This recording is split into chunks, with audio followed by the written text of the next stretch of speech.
My mom's a boomer in the state of Ohio, and there's no convincing her of anything. She's eating the cats.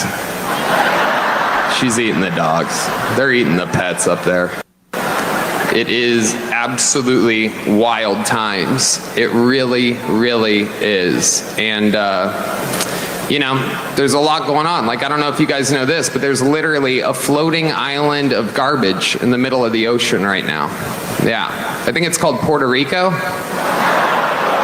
Okay. Donald Trump had his big rally at Madison Square Garden. As you can imagine, there were all kinds of insane and racist things said by various speakers at the rally. Sam Seder and Emma Vigeland broke all this down on the Majority Report. We're going to take a look at clips from Donald Trump's rally, as well as clips from the Majority Report with Sam Seder and Emma Vigeland. I will share my thoughts on this from time to time. Let's check this out together. So there was a rally. Do we know how many speakers in total there were there? I'm not sure, but I just will say, as a pretty diehard Rangers and Knicks fan, shame on James Dolan, but not surprising that he essentially gave out Madison Square Garden for free for a Nazi rally. Like, wait, for free? I mean, I think that there was maybe I'm making that up. I'm not sure if there was a fee or not, but he is a Trump supporter, so I wouldn't be shocked. So maybe not for free. I could have seen that incorrectly, but yeah, I mean, it's meant to evoke that actual Nazi rally from Bund rally, 1939. It really does. I mean, there's no other real answer for this, right? I mean, like, what was the idea of doing this rally? Can we put up pictures? Let's just put up pictures of the original one. This is the original Bund rally that took place in the Madison Square Garden in 1939. You know, people forget things were getting a little bit fashy over here too. Yeah. It was around this time that there was an attempt to, you know, maybe stage a coup against FDR and the New Deal. And here are these images. I mean, pick this one. This is the one where the from the Post down here, or do the when Nazis took Manhattan, the code switch first. Yes, pop that up. Oh, okay, you can see that. Okay, now switch over to the uniforms down on the third row here. You can see I mentioned, yeah. This is in 1939, 20,000 American Nazis descended. I mean, they're actually wearing the costumes at that time. Take that Washington Post one right there. Yeah. This is the image when I mentioned that Jewish guy, I think from Queens, stormed the stage. Just to give you a sense of what was going on in 1939. Now you have. This is, and what Sam Seder and Emma Vigeland are pointing out here, you know, I didn't really understand growing up. I didn't really understand until the last few years the expression or the phrase, those who don't know history are doomed to repeat it. And we're seeing that. We have a whole lot of people who don't know history, and we're seeing history repeating itself in a pretty scary way right before our eyes. You have to remember that same place 25 years, 26 years earlier, there was a rally there of KKK members. Filled Madison Square Garden. This is at a time where you had 6 million card-carrying members of the KKK. The numbers were probably a little bit greater. There's only 100 million Americans at the time. 6% of the country, out-and-out KKK members.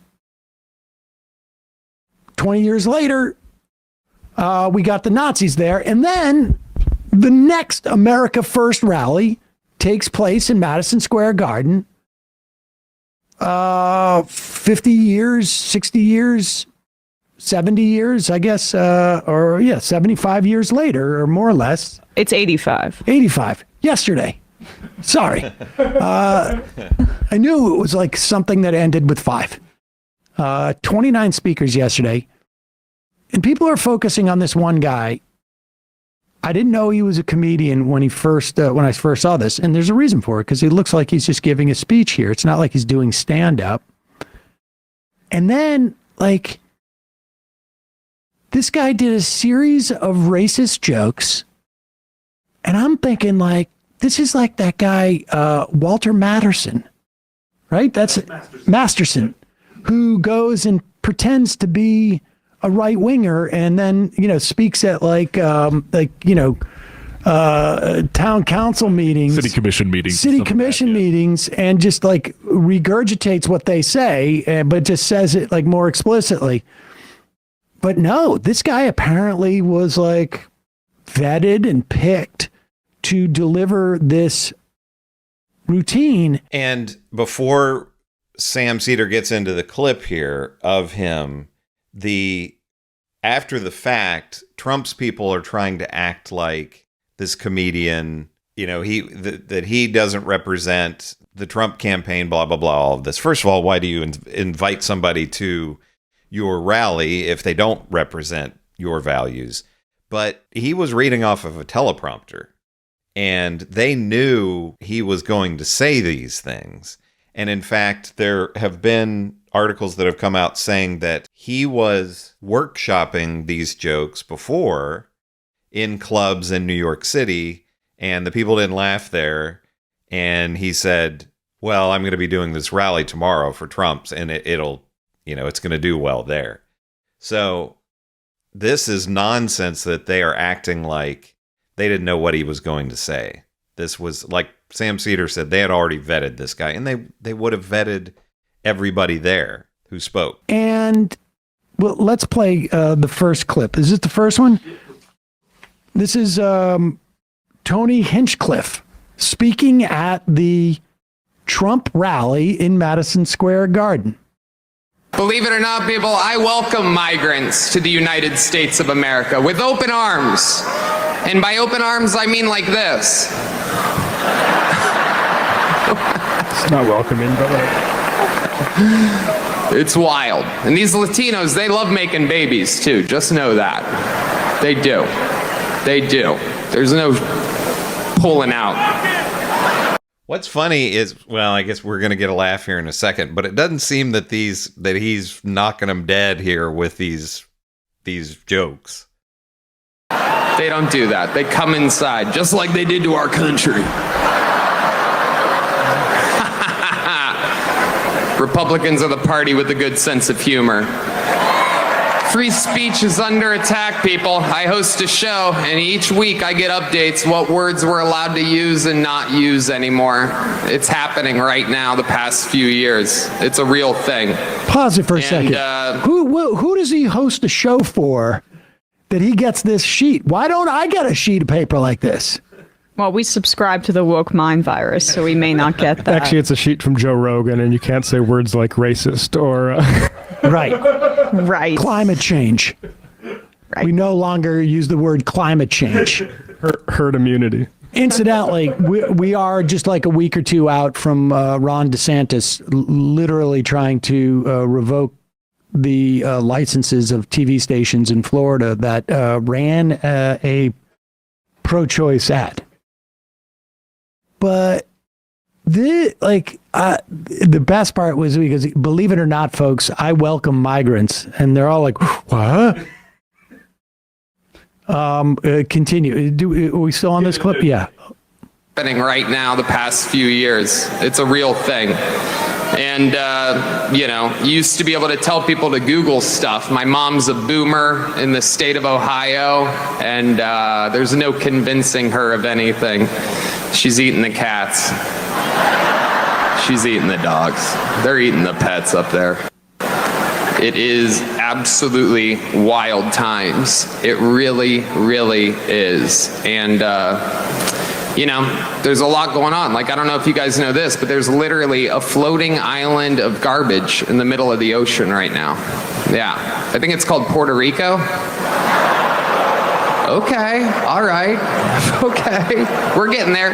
Again. And even like that didn't, at this far right MAGA rally, even they weren't really buying this joke. They didn't find it hilarious, it doesn't seem.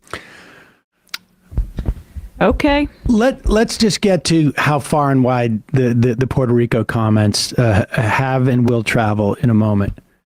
But when I heard the first of this, and this is a series of racist jokes, they're jokes, they're also racist, right? Like, I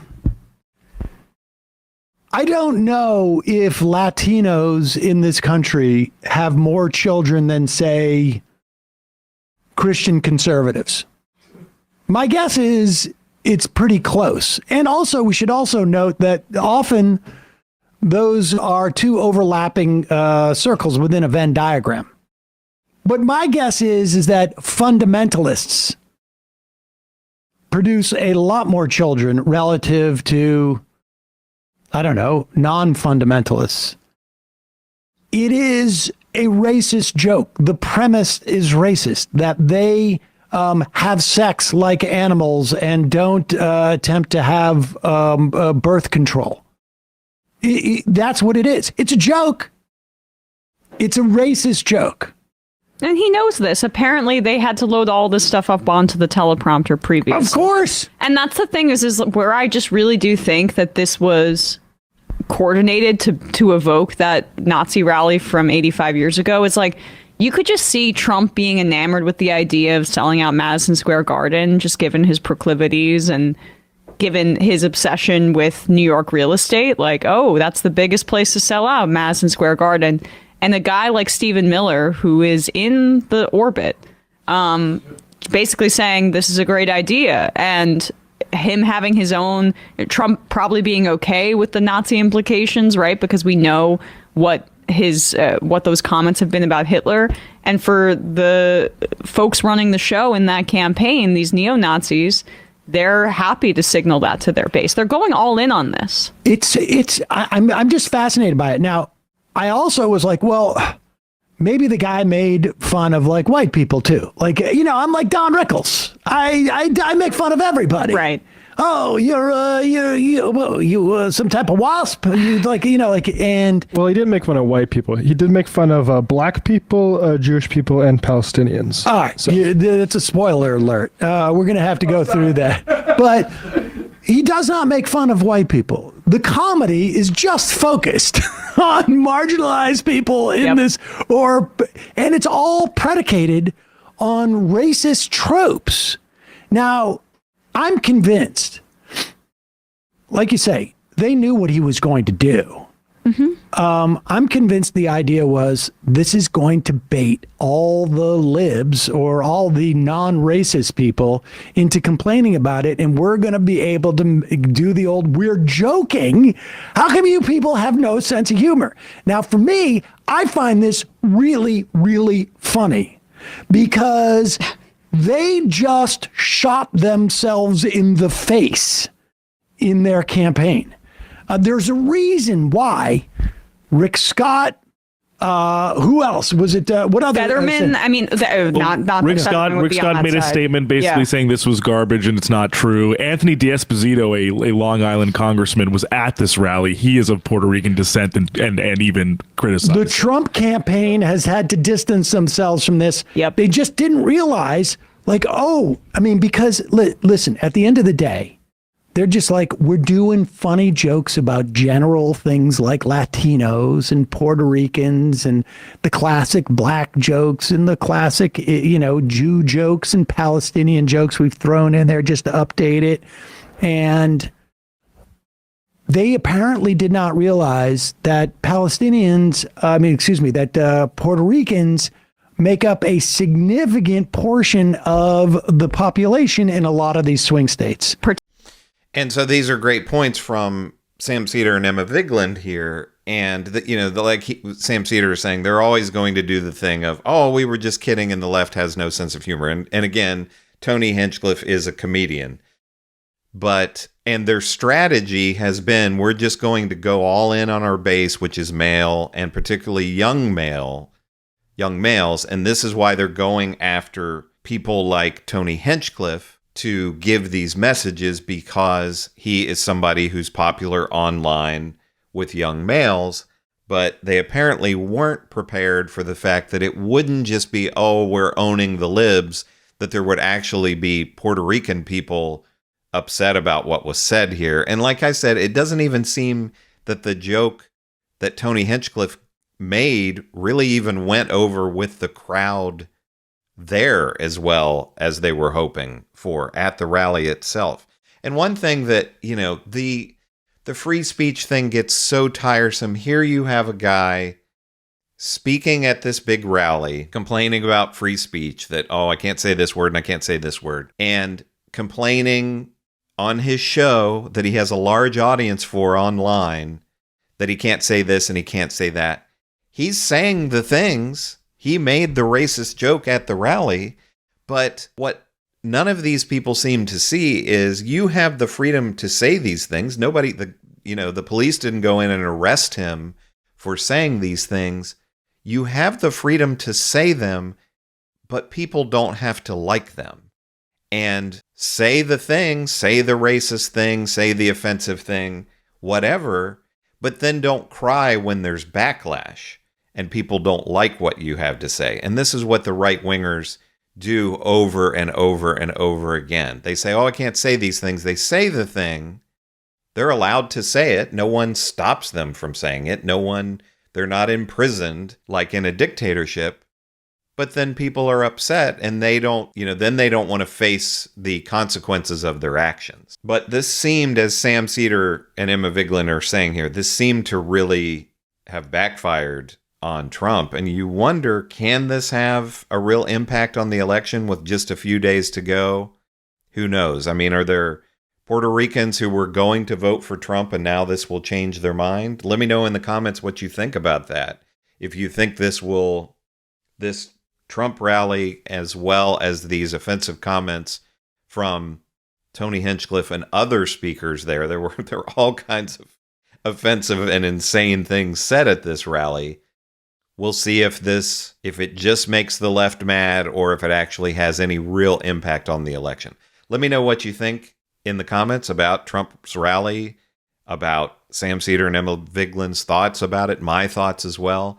Make sure to give me a like and subscribe. My channel's growing really quickly, and the comments, likes, and subscribes allow me to grow even more. So if you want to see more content like this and you haven't subscribed yet, please do so. This is Chris on Culture, and I will see you in the next video.